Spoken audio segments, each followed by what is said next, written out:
तो आपका 75% आए या ना आए, आप एलिजिबल हो एग्जाम देने के लिए। 75% की कोई जरूरत ही नहीं है। Hey what's up guys, welcome back to another video.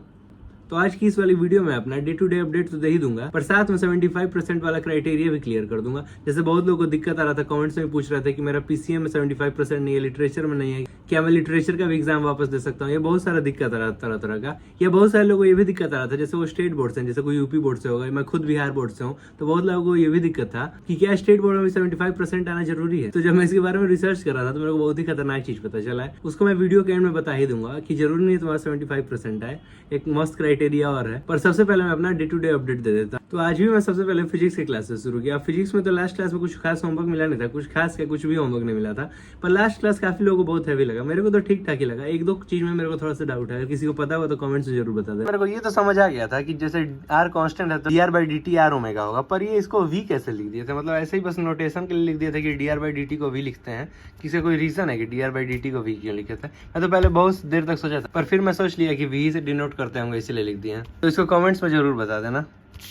बाकी आज की क्लास तो बहुत अच्छा था। ये सारा चीज मैं खुद ही से डिराइव कर लिया था। वेक्टर फॉर्म में थोड़ा दिक्कत आया था, और यही वाला मेरे को बस समझ नहीं आता कि ये माइनस आर कैसे किए। तो अगर किसी को ये भी समझ आया होगा तो उसको कमेंट्स में जरूर बता दें। बाकी आज की क्लास में तो सर बहुत सारा वेक्टर रिलेटेड चीज भी पढ़ाई, जो कि मैं पहले नहीं पढ़ा था, ना 11th में ना 12th में। अगर तुम लोग कोई पढ़ा होगा तो बताना, क्योंकि मैं तो सलीम सर और राजवंश सर से पढ़ा था, दोनों में से कोई इतना डिटेल में नहीं बताया था। अभी क्वेश्चन मैं खुद ही से कर लेता। इसमें थोड़ा सा दिक्कत आया था, पर ये भी हो गया था। और आज बहुत सारा क्वेश्चन होमवर्क मिला है, तो आज बनाने में मजा आएगा।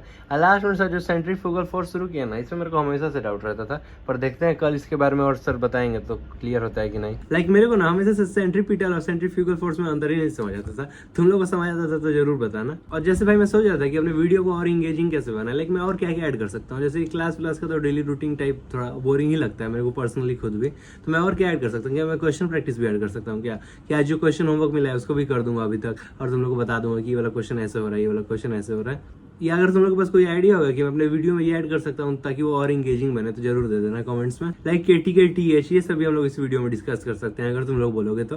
सो मेरे को प्लीज आइडिया जरूर दे देना कुछ।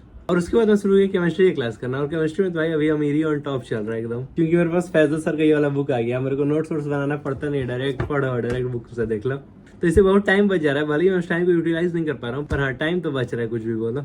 जैसे कल जो sir first law of thermodynamics पढ़ाए थे, तो उसमें तो बोले थे कि ये कहीं लिखा हुआ है, पर मेरे को तो कहीं नहीं मिला था, सो मैं खुद ही से लिख लिया हूँ। जैसे बताया था ना सर कि आइसोथर्मल प्रोसेस में डेल्टा H और डेल्टा U 0 होता है, तो फिर लेकिन उसके बाद एक एक्सेप्शन भी बताया था कि जब मॉलिक्यूल चेंज नहीं हो रहा होगा ना, तब वो डेल्टा U और डेल्टा H 0 नहीं होगा।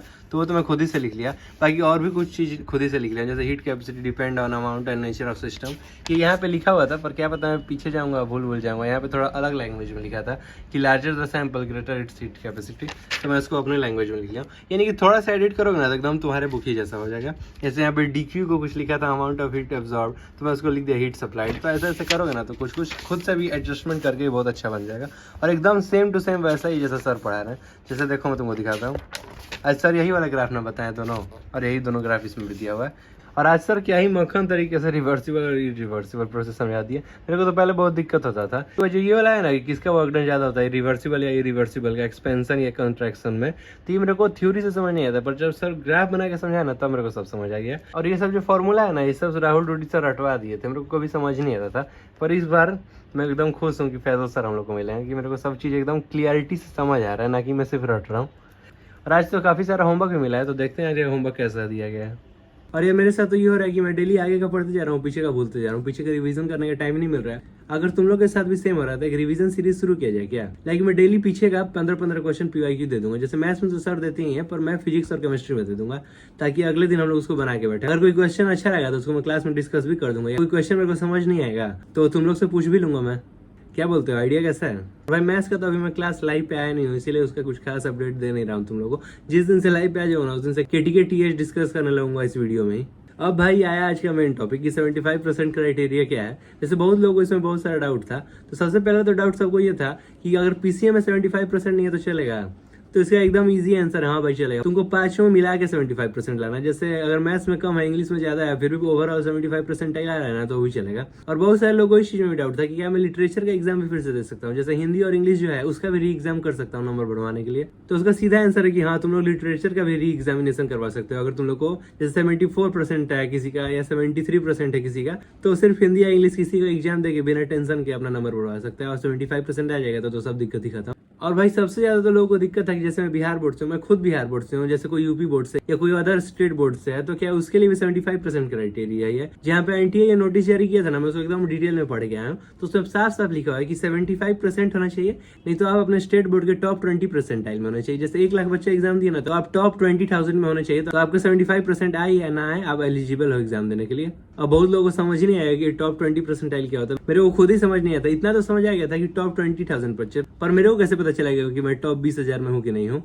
तो इसके लिए मैं बहुत सारा रिसर्च किया, मैं सबका एक परसेंट निकाल के रखा हूँ। मैं यहाँ सारे बोर्ड्स का टॉप 20% का मार्क्स और उसका परसेंटेज निकाल के रखा हूँ। जैसे कोई बिहार बोर्ड से है तो उसको 75% नहीं, उसको अप्रोक्स 71% में या 355 नंबर में भी आ जाएगा।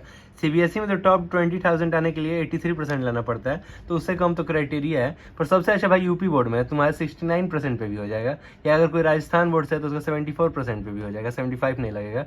महाराष्ट्र बोर्ड में तो थोड़ा 75 से आ गई है। तो देखिए एकदम खतरनाक रिसर्च करके निकाल दिया था। और कोई बिहार बोर्ड से है मेरी तरह, या कोई अगर यूपी बोर्ड से है, तो उसको तो टेंशन लेने की जरूरत ही नहीं है, तुम्हारा 70% में भी हो जाएगा। यूपी बोर्ड में तो 69% है, बिहार बोर्ड में 71%, ऑलमोस्ट 75% की कोई जरूरत ही नहीं है। बाकी मैं मार्क्स वर्सेस परसेंटाइल यहाँ पे लगा दूंगा, तो किसी को स्क्रीनशॉट लेना होगा तो ले लेना। That's all for this video, see in the next vlog. और प्लीज सजेशन दे देना कि मैं वीडियो में और क्या क्या ऐड कर सकता हूँ।